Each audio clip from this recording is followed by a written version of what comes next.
এই মুহূৰ্তত দিব বিচাৰিছো এটা ব্ৰেকিং নিউজ। ডিগবৈত অৰ্ধগলিত মৃতদেহ উদ্ধাৰ হৈছে। ডিগবৈ মাতৃ মন্দিৰৰ সমীপৰ হাবিত উদ্ধাৰ হৈছে অৰ্ধগলিত অচিনাক্ত পুৰুষৰ মৃতদেহ। দুৰ্গন্ধৰ ফলত স্থানীয় প্ৰতিবেশীয়ে ডিগবৈ আৰক্ষীক অৱগত কৰাত উদ্ধাৰ হৈছে এতিয়া অৰ্ধগলিত মৃতদেহ আৰু ঘটনাস্থলীত কাৰ্যবাহী দণ্ডাধীশ উপস্থিত হৈছে। আৰক্ষীৰ অনুসন্ধান অব্যাহত আছে। কেইবাদিনৰ পূৰ্বে মৃত্যু হোৱাৰ ধাৰণা কৰা হৈছে। পুনৰবাৰ জনাইছো এই মুহূৰ্তত এটা ব্ৰেকিং নিউজ। ডিগবৈত অৰ্ধগলিত মৃতদেহ এটা উদ্ধাৰ হৈছে। ডিগবৈৰ মাতৃ মন্দিৰৰ সমীপৰ হাবিত উদ্ধাৰ হৈছে অৰ্ধগলিত অচিনাক্ত পুৰুষৰ মৃতদেহ। দুৰ্গন্ধৰ ফলতে স্থানীয় প্ৰতিবেশীয়ে ডিগবৈ আৰক্ষীক অৱগত কৰাত উদ্ধাৰ হৈছে অৰ্ধগলিত মৃতদেহটো। ঘটনাস্থলীত কাৰ্যবাহী দণ্ডাধীশ উপস্থিত।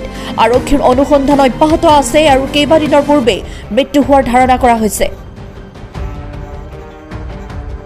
এই মুহূৰ্তত ক'ব ওলাইছোঁ যে মানে কি 5 নম্বৰ ৱাৰ্ড কমিশ্যনাৰ ইনামুল হকে আমাক এটা ইনফৰ্মেশ্যন দিলে অনুমান মানে কি 4:50 মানত যে তেখেতৰ ৱাৰ্ডৰে ইণ্ডিয়া মানে ডিগবৈ ক্লাবৰ ওচৰত মানে এটা মৃতদেহে মানে পৰি আছে নালাৰ মাজত। কিন্তু মানে আমি আহিলোঁ, আহি সোধপোছ কৰিলোঁ, মানুহটো কোনেও চিনি নাপায়। দেখিলোঁ যে ডেড বডিটো হয়তো 2-3 দিন আগতে মানে পৰি আছে জংঘলৰ মাজত। সেইটো আমি মেজিষ্ট্ৰেট ছাৰো আহিলে, আমি আহিলোঁ, এতিয়া বডিটো আমি ৰিকভাৰী কৰিলোঁ। চিনাক্ত হৈছে নেকি? বডিটো চিনাক্তকৰণ হোৱা নাই। ওচৰ চুবুৰীয়া মানুহ আছিলে, কোনেও চিনি নাপায় তেখেতক। এতিয়া আমি উঠাই ল'ম। এতিয়া উঠোৱাৰ পিছত আমি তিনিচুকীয়া হেৰিত ৰাখিম, মৰগত ৰাখিম। তাৰপিছত আমি মেছেজ দিম, যদি কোনোবা চিনাক্ত ওলায় আমি হেণ্ডঅভাৰ কৰিম। এইটো পুৰুষ অনুমান মানে কি 50 মান হ'ব তেখেতৰ বয়সটো। এইখিনি এই অঞ্চলৰ ৰাইজে মই বিডিবিৰ প্ৰেচিডেণ্ট হিচাপে মোক এটা খবৰ দিলে যে ইয়াত এটা মানে বয়স্ক পুৰুষৰ ডেড বডি পৰি আছে। মানে আমি পিছত খবৰ কৰি গম পালোঁ যে এইটো কেইদিনমানত এইফালে ঘূৰা পকা কৰি আছিলে।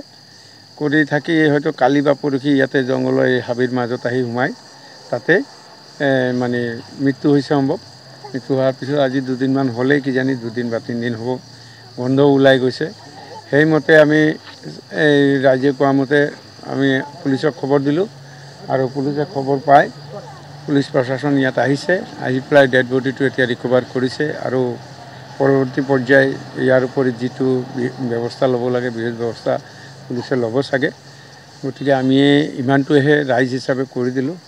এতিয়া বাকী বডি নাই ইয়াত আমাৰ এই অঞ্চলত থকা কোনো মানুহে তাক চিনি নাপায়। পুৰুষ না মহিলা? পুৰুষ আছিলে।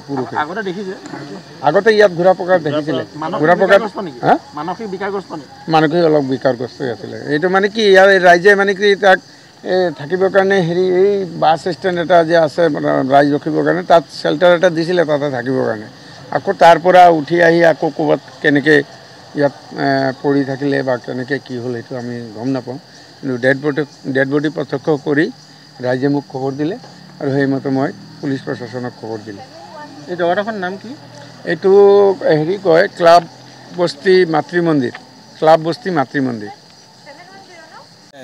আমাৰ ইয়াত খবৰ দিলে মানে বুঢ়াকেইটাই, ইহঁতে ক'লে তেতিয়া আমি চাবলৈ আহিলোঁ। পুলিচক আপোনালোকে মাতিলে? পুলিচক মাতা নাই, মানে আমি এটা ষ্টেচন এৰিয়া আছে মানে তাক মানে জনালোঁ, সি খবৰ দিলে মানে। চিনি পোৱা নাই আপোনাৰ? বুঢ়াকো চিনি নাপাওঁ মানে। তাক এনেই দেখিছোঁ মানে ৰাস্তাৰ ওচৰত বহি থাকে মানে মেণ্টেল আছিলে।